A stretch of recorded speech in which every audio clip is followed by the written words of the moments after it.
Saravanabhava நர்பவி. Hello மக்களே, நாங்கள் பார்த்தீங்கன்னா 1.5 மந்த்து ஓமந்தூரார் ஹாஸ்பிட்டலில் தாங்க இருந்தோம். ஏன்னு கேட்டிங்கன்னா, அவருக்கு ஃப்ராக்சர் இருந்ததுனால அதுக்கு ஆப்ரேஷன் பண்ணுறேன்னு சொல்லிட்டு சொன்னதுனாலங்க. அங்கே ஓமந்தூரார் பி பிளாக்ல அவங்களுக்கு முடிஞ்சு எஃபெக்ட் போட்டாங்கங்க டாக்டர்ஸ்லாம். எனக்கு ரொம்ப சந்தோஷமாக தான் இருந்தது. ஏன்னு கேட்டிங்கன்னா, திண்டுக்கல்ல ஆப்ரேஷன் பண்ண முடியாது, நீங்கள் வீட்டுக்கு போயிடுங்கன்னு சொல்லிட்டாங்க. ஆனால் எங்களுக்கு அந்த டைமில் நாங்கள் வீட்டுக்கு வந்திருந்தோன்னா கண்டிப்பாக ஒரு அனுபவம் கிடச்சிருக்காதுங்க எங்களுக்கு. நாங்கள் வேறு அனுபவத்தை தான் சந்திச்சிருப்போம்.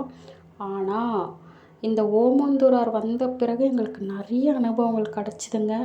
1.5 மந்த் எங்களை தங்கி ட்ரீட்மெண்ட் பார்த்து அதனுடைய விளைவுகள் என்னென்னன்றது தெளிவாக எங்களுக்கு சொல்லி அனுப்பிச்சாங்கங்க. என்னென்ன ஃபுட்டு கொடுக்கணும், எப்படி கொடுக்கணும், அவருக்கு இதனால் என்னென்ன விளைவுகள் வரும், என்னென்ன விபரீதங்கள்லாம் நடக்கும், இதிலேருந்து நாம் எப்படி வெளியே வரணும், அதனால் இதை செய்யணும்னு சொல்லிட்டு எல்லாத்தையும் கற்றுக் கொடுத்து அதுக்கப்புறமா அவங்க எங்களை வெளியே நல்லபடியாக அனுப்பிச்சாங்கங்க. நாங்கள் எங்களுக்கு பார்த்த டாக்டர்ஸை நான் கேட்டேன். ஆல்ரெடி அவருக்கு என்னன்றது எங்களுக்கு நல்லாவே தெரியும். ஆனாலும் டாக்டரை பார்த்து பர்சனலாக நான் பேச சொல்ல, சார் இது பர்மனெண்ட் டிசபிலிட்டியான்னு சொல்லிட்டு கேட்டேன். அவர் என்ன சொன்னார்னா, அம்மா எங்கள் சீஃபுடைய மனசு ரொம்ப இலகின மனசுமா, அதனால் வந்தவங்க நம்மளை நம்பி வந்துட்டாங்க, அவங்கள திருப்பி அனுப்பக்கூடாதுன்றதுனால தான் நாங்கள் இந்த அளவுக்கு ட்ரை பண்ணியிருக்கோம்மா அப்படின்னு சொல்கிறப்ப என்னுடைய கண் கலங்கி அந்த இடத்துல அழுதங்க.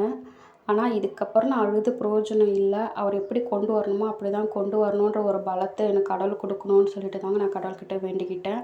அதுக்கப்புறம் சீஃபை பார்த்து நான் பேசினேன். அவர் சொன்ன ஒரே வார்த்தை இது என்னென்னா, பெட் ரெஸ்ட் வேணுமா, ரெஸ்ட் எடுத்தார்னா நல்ல ஃபுட்டு கொடுத்தீங்கன்னா டேப்லெட்லாம் நாங்கள் எழுதி கொடுத்துட்றோமா, அதை 15 days ஒன்ஸ் நீங்கள் வாங்கிக்கோங்க. அதுக்கப்புறமா என்னன்றதை நாங்கள் ஸ்கேன் பண்ணி பார்த்துட்டு நம்ம ஆப்ரேஷனுக்கு ரெடியாக இல்லாமான்னு சொல்லி அனுப்பிச்சாங்க. அதுக்கப்புறமா தாங்க நான் வெளியே வந்தேன். இதுதான் நடந்தது. இந்த ஒரு 2 மந்த்துங்க. 2 மந்த்தில் இந்தந்த விஷயங்கள் நடந்ததுங்க. இதை இப்படி தான் ஹேண்டில் பண்ணுன்றதை நான் தெரிஞ்சுக்கிட்டேங்க. நான் போடுற இந்த வீடியோலாம் உங்களுக்கு பிடிச்சிருந்ததுன்னா லைக் பண்ணுங்கள், ஷேர் பண்ணுங்கள், மறக்காமல் என்னோடய சேனல் சப்ஸ்கிரைப் பண்ணிவிடுங்க மக்களே. பாய். அடுத்த ஒரு நல்ல வீடியோவில் உங்களை நான் சந்திக்கிறேன். வெற்றிவேல் முருகனுக்கு அரோகரா.